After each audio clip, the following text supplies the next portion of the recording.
विषयी आपण बात केली तर आप्पांची कन्या सुद्धा येत आहे. दीदी नमस्ते. नमस्कार मित्र हो. काल जे 40 गावचं मैदान झालं होतं पाटणा केसरी, त्या मैदानात 2 नंबरचा मानकरी पुष्पा आणि संभा. तर आज पुष्पाची गावकऱ्यांनी मिरवणूक काढली आणि त्यामुळं आता आपण पुष्पाचे मालक विजय आप्पा मस्के आणि त्यांचे संपूर्ण कुटुंब यांच्याशी चर्चा करणार आहेत. तर आता आपण आप्पांच्या जवळ येतात. नमस्ते आप्पा. नमस्ते. आत्ता आपण गावातून आलो आणि गावकऱ्यांनी तुमची मिरवणूक काढली. तर पहिल्यांदा ते वातावरण आणि तुमची मानसिक किंवा अभिप्राय काय? गावकऱ्यांनी जी मिरवणूक काढली आणि हा जो सगळा आनंदाचा उत्सव आहे हा मला शब्दात सांगण्याजोगा बी नाही. बर. म्हणजे किती बी सांगितलं तर ते थोडं कमीच पडेल असं. मिरवणूक काढल्याबद्दल मी परत एकदा गावकऱ्यांचे सुद्धा आभार मानतोय.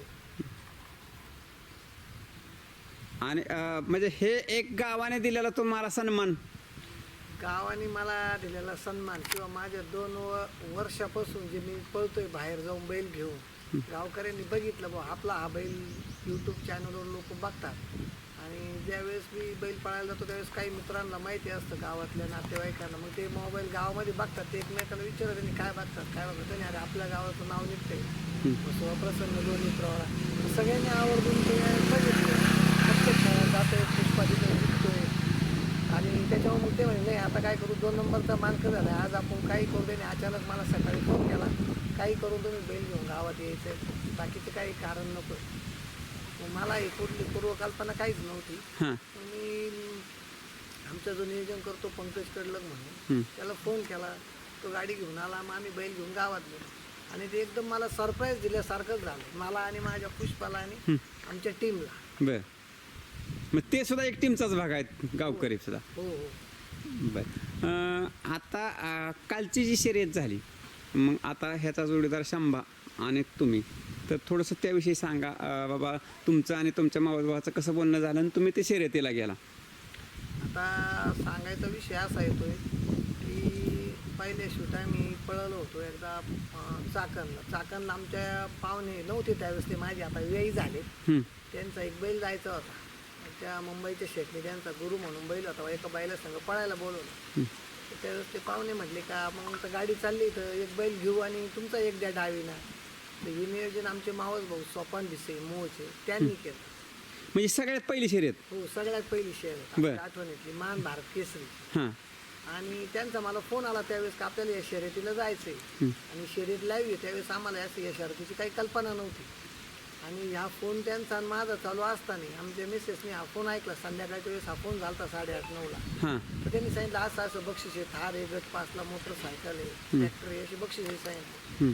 तर त्यावेळेस माझी मिसेस, माझे दोन्ही मुलं, आमची आई आणि वडील म्हटले तर तुम्ही या शर्यतीला जावा असे आम्हाला वाटते. तुमचं इकडं जसं नाव निघतंय पण आपल्या भागातले ज्या शर्यती होतात त्या लाईव्ह नसतात. ही शर्यत लाईव्ह येतात, आम्हाला लाईव्ह बघू द्या.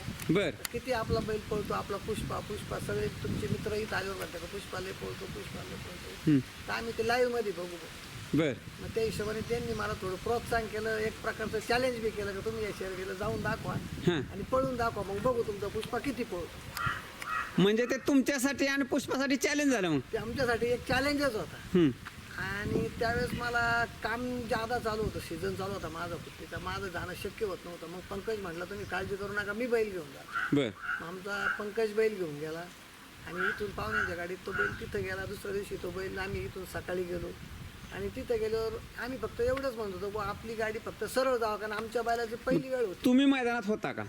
हो, मी मैदानात सकाळी 7:30-8ला पोहोचलो. बरं. दुसऱ्या दिवशी सकाळच? हो, दुसऱ्या दिवशी सकाळी मैदानात पोहोचलो. आमचे बाकीचे काही माझे मित्र होते ते म्हणे एवढं छोटं वासरू बा आदात एवढ्या मोठ्या बैलांमध्ये पळल का? तर मी त्यांना म्हटलं पळल, आपल्याला फक्त सरळ जरी गेला तरी आपलं मन समाधान आहे. बर. आणि योगायोग असा का गाड्या सुटल्यानंतर ज्यावेळेस गाडीचा निकाल झाला आणि त्यावेळेस त्यांनी पुकारलं म्हसोबा प्रसन्न लोणी प्रवरा गाडी विजयी झाली, त्यावेळेस माझा आनंद म्हणजे सांगता येत नाही असा होता. माझ्या डोळ्यातून ऑटोमॅटिक आनंद अश्रू चालू झाले. त्यावेळेस तुम्ही पुढे होता का मैदानात खालून मध्येच येत होता? खालून येत होतो. एक माझ्या अंदाजे 10 ते 25 फूट चाललो असेल आणि गाडीचा इतका सुट्टा निकाल झाला का म्हणजे तिथं काही विचारायची सोय नाही. मग त्यांनी तुम्हाला ते अपेक्षित होतं का? नाही, मी फक्त माझी अपेक्षा एवढी होती का गाडी सरळ जावं, पण माझ्या अपेक्षापेक्षा मी पुष्पाने आणि आमच्या ग्रामदैवताच्या आशीर्वाद आणि माझ्या मित्रपरिवाराच्या आशीर्वादाने गाडी आमची सुट्टी लागली त्या दिवशी. त्या दिवशी पुष्पाबरोबर जोडीदार कोण होता? त्या दिवशी पुष्पाबरोबर सैतान म्हणून बैल होता. ते आता आमचे व्याही झालेत ते पाहुणे. बर त्यांचा सैतान नावाचा बैल होता. बर, म्हणजे सैतानच ह्याचा बी गुरु आहे म्हणायचं. सैतान याचा बी गुरु आहे हम्म. आणि आमचे पाहुणे बी झालेत ते आता. म्हणजे पहिली शर्यत तुम्ही त्यांच्याबरोबर घेतली हो. आणि तेच व्याही झाले. हो, पहिली शर्यत त्यांच्याबरोबर घेतली आणि तेच आमचे व्याही होते. म्हणजे बैलांनी तुमचे एक नातेसंबंध बी जोडून दिला. संबंध जुळवले आमच्या पुष्पाने. बर बर, आता तुम्ही बोलता बोलता म्हटला होता की मला घरच्यांनी सांगितलं की तुम्ही ही शर्यत करून दाखवा, म्हणजे आता सारखं तुम्ही पुष्पा म्हणताय लहानपणापासून सांभाळलाय, तर हिथं अगोदर शर्यत खेळून दाखवा, मग समजायचं की तुमच्या पुष्पात काय धमक आहे आणि तुमच्यात धमक आहे, असं ना. हो. आता आपण काय करूया, पहिल्यांदा त्या लक्ष्मीकडे येऊया. नमस्ते वहिनी. नमस्ते. आता आपण तर विषय मला वेगळा सांगितलं की तुम्ही त्यांना चॅलेंज दिलं, म्हणजे आज काय गृहिणी काय असते की एक सपोर्ट करते आपल्या घरच्यांना, तर तुम्ही सांगितलं की अगोदर हिथं पळून दाखवा आणि मग बोला, तर हा काय विषय आहे? हा विषय असा आहे की मी आधी त्यांना बोलायचे, हं, जेव्हा एक टांग्याला जायचे घरचे कामं सोडून असं तसं, तर मग ते असंच एक दिवस मी मोबाईलवर बघितलं ते आलेलं टांग्यांचं, बर, तर मग मी त्यांना चॅलेंज केलं. पंकज भाऊ आणि हे दोघं पण बसलेले होते. हं, त्यांना सांगितलं तुम्ही एवढे बोलतात एवढे हे करता, पुष्पा एवढा पळतो, मग तुम्ही मला ते करून दाखवा, चॅलेंज देते मी तुम्हाला, बर, तुमची खरंच पाठ ठोकते. करून दाखवा आजवर. हो, बर, मग आता गाडी आणूनच दाखवा. बर, त्यांनी गाडी बी आणली त्या दिवशी त्यांनी. आणली, हो आणली. बरं, मग त्यांनी करून दाखवलं. हो, मग त्याच्यानंतरचा काय प्रवास? मग त्याच्यानंतर मला समाधान वाटलं, हं, म्हणजे आहे काहीतरी पुष्पामध्ये, त्यांच्या मालकामध्ये, हं, टीममध्ये. बर. आता ती गाडी कोण वापरते? तुम्ही कुणाला भेट दिली गाडी? गाडीचा पहिला चक्करच मम्मी आणि पप्पांनी हे केलं. आणि त्यांच्या पप्पांना दिली, म्हणजे तुमच्या सासऱ्यांना? सासऱ्यांना. म्हणजे आज घराचे जे हेड आहेत हो, हो. तर त्यांना ती गाडी हो. तुम्ही वापरायला दिली. हो, म्हणजेच काय की तुमचं जे छायाचित्र आहे तर त्यांच्याकडे पहिली ती गाडी आहे. हो, म्हणजे आता आप्पा वापरत नाही, तुम्ही नाही, फक्त तुम्ही राऊंड मारून आला फक्त जोडीनं. हो. हां, मग डबल सीट गेला म्हणा जोडीनं त्या गाडीवर पहिल्यांदा. आता ज्यावेळेस आता पुष्पा घडवताना तुम्ही पहिल्या दिवसापासून आहे, जे बच्चा असताना, हो. आणि मग हे ते घडवण्याचा प्रवास 1-1.5 वर्षाचा, त्याच्यानंतर मग पहिलं मैदान चाकणचं, तिथं 2 व्हीलर तुम्ही जिंकली, आणि मग आता हे चढ उतार होत गेले, आणि आजचा दिवस, तर हा थोडासा मला ओझरता प्रवास सांगा. ओझरता प्रवास म्हटलं तर म्हणजे चांगलं वाटतंय आणि समाधान पण वाटतंय बा. मी तेव्हा बोलले बर, ते फायद्याचं झालं, म्हणजे एखाद्याला चॅलेंज केल्यानंतर ते माणूस अजून येणे हे करतं असं वाटलं. नाही ना, आता आप्पा चॅलेंज घेणारे व्यक्ती आहेत. आता असा गावात आता तसंच काय चर्चा झाली त्यांची की आप्पांचा विषयच हार्ड आहे, म्हणजे आप्पा कुठलंही काम घेतील ते तडीच नेतात, म्हणजे त्यात यशस्वीच होत आहेत. आणि तरीसुद्धा तुम्ही त्यांना चॅलेंज दिलं, हो, बरोबर.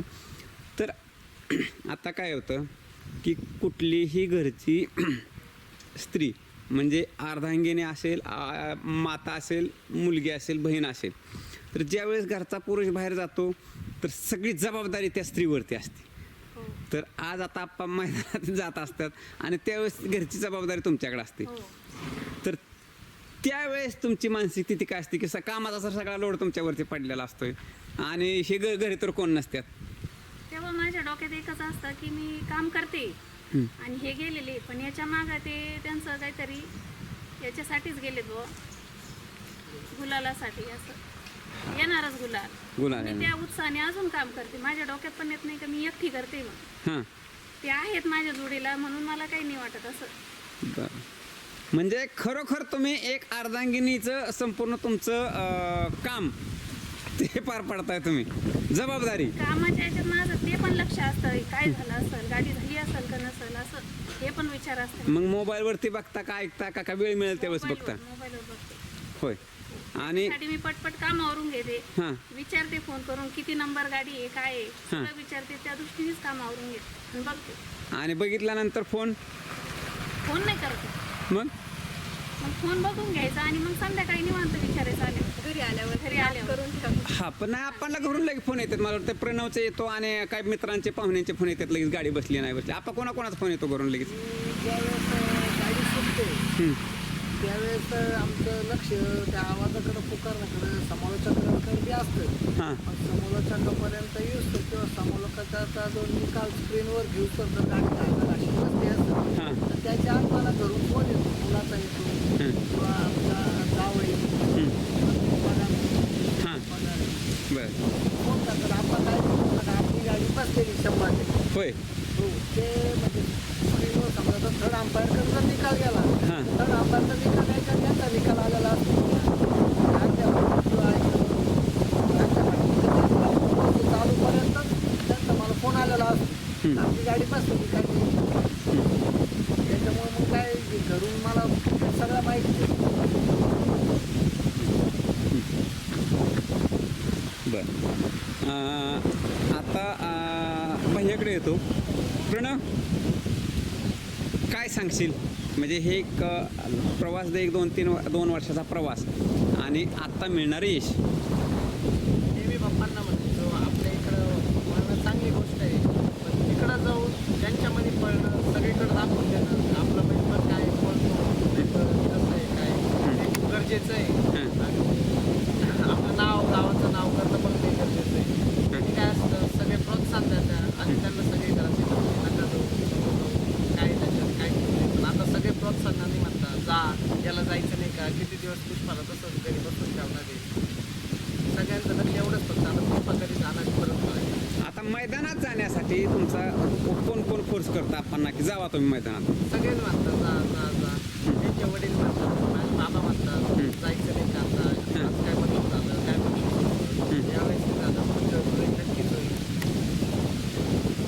म्हणजे ज्यावेळेस आत्ता पुष्पाची सुरुवात करत असतानाचे तुमचे बाबा म्हणजे तात्यांची प्रतिक्रिया आणि आजची प्रतिक्रिया ह्या तात्यांचा काय फरक? आधी ते म्हणायचे नको जाऊ, काय करतो जाऊन घरचे कामं बघ, हे काम राहिले ते काम राहिले.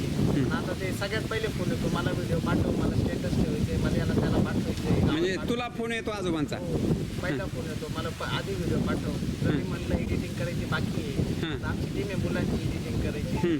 ते झालं, माझे बाकीचे मित्र झालं ते एडिटिंग करतात. पण मग त्यांना जर म्हणलं एडिटिंग करायचं चालू आहे तेव्हा एडिटिंगचं नको सांगू, जशी असं जेवढी झाली तेवढी पाठवून दे, बर मला पुढं पाठवायची किंवा मला हे विचारतंय गावात ते विचारतंय गावात.